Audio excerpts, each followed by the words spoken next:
அனைத்து இந்திய அண்ணா திராவிட முன்னேற்றக் கழகத்தின் பொதுச் செயலாளராக இருக்கக்கூடிய எடப்பாடி பழனிசாமி அவர்களின் பதவி பறிக்கப் போவதாக தகவல்கள் வெளியாகி இருக்கிறது. ஒட்டுமொத்த அதிமுகவின் நிர்வாகிகளும் எடப்பாடி பழனிசாமி மீது கடும் கோபத்தில் இருப்பதாக தகவல்களும் வெளியாகி இருக்கிறது.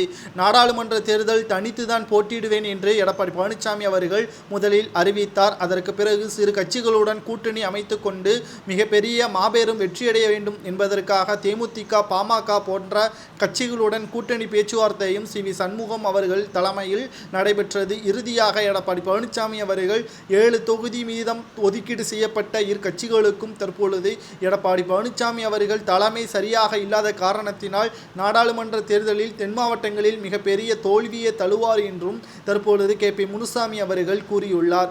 காரணம், சரியான திட்டமிடுதல் இல்லாத காரணத்தினால் எடப்பாடி பழனிசாமி அவர்கள் ஈரோடு கிழக்கு தொகுதி வேட்பாளரிடம் இருந்து பணம் பெற்றுக்கொண்டு அவரை மீண்டும் வேட்பாளராக அறிவித்துக் கொண்டார்.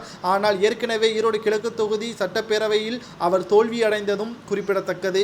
இதே நிலைமை மீண்டும் நாடாளுமன்ற தேர்தலில் தோல்வி அடைந்தவருக்கே அத்தொகுதி ஒதுக்கப்பட்டால் நிச்சயம் நாடாளுமன்ற தேர்தலில் அதிமுக மிகப்பெரிய அளவில் தோல்வியை தழுவும் என்று கே.பி. முனுசாமி அவர்கள் கூறியுள்ளதால் அதிமுகவில் சலசலப்பு ஏற்பட்டது. நாங்கள் தான் உன்னை பொதுச்செயலாளராக ஆக்கினோம் என்றும் கே.பி. முனுசாமி அவர்கள் ஒருமையில் பேசியதால் கட்சியிலிருந்தும் கே.பி. முனுசாமி அவர்கள் நீக்குவதற்கான வாய்ப்புகள் இருக்கிறது. ஆனால் இதற்கு முன்பாக எடப்பாடி பழனிசாமியின் பொதுச் செயலாளர் பதவி பறிக்கப்படுவதற்கு கே.பி. முனுசாமி மட்டுமல்ல, ஒட்டுமொத்த அதிமுகவின் நிர்வாகிகளின் ஆதரவை கே.பி. முனுசாமி அவர்கள் பெறுவதற்கான ஏற்பாடுகளையும் செய்து வருகிறார். அனைத்து இந்திய அண்ணா திராவிட முன்னேற்றக் கழகம் புரட்சித் தலைவர் எம்.ஜி.ஆர். அவர்களால் உருவாக்கப்பட்டு புரட்சித் தலைவர் ஜெயலலிதா அவர்களால் சிறப்பாக வழிநடத்தப்பட்டு எடப்பாடி பழனிசாமி என்ற துரோகி கையில் தற்பொழுது அதிமுக அமைந்திருக்கிறது.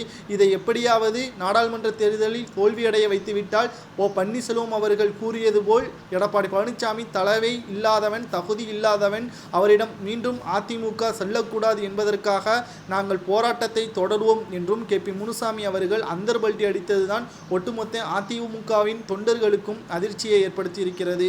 காரணம், ஏற்கனவே எடப்பாடி பழனிசாமி அவர்கள் நாடாளுமன்ற தேர்தலுக்கான வேட்புமனு தாக்கலின் பொழுதே தனது தொகுதிக்கு உட்படுத்தப்பட்ட நிர்வாகிகளிடம் பணத்தை பெற்றுக்கொண்டு அப்பகுதியில் யாரை வேட்பாளராக நிறுத்த வேண்டும் என்பதையும் தனிப்பட்ட முறையில் முடிவு செய்து விட்டதாகவும் அவர்களின் வேட்புமனுதான் ஏற்றுக்கொள்ளப்படும் என்றும் லஞ்சமாக பணங்களை பெற்றுக்கொண்டு தகுதி இல்லாதவருக்கு தொகுதியை ஒதுக்கீடு செய்தால் நிச்சயம் தோல்விதான் தழுவார் என்றும் எடப்பாடி பழனிசாமிக்கு எதிராக கே.பி. முனுசாமி மட்டுமல்ல பல்வேறு நிர்வாகிகளும் கருத்துக்களை தெரிவித்துள்ளனர்.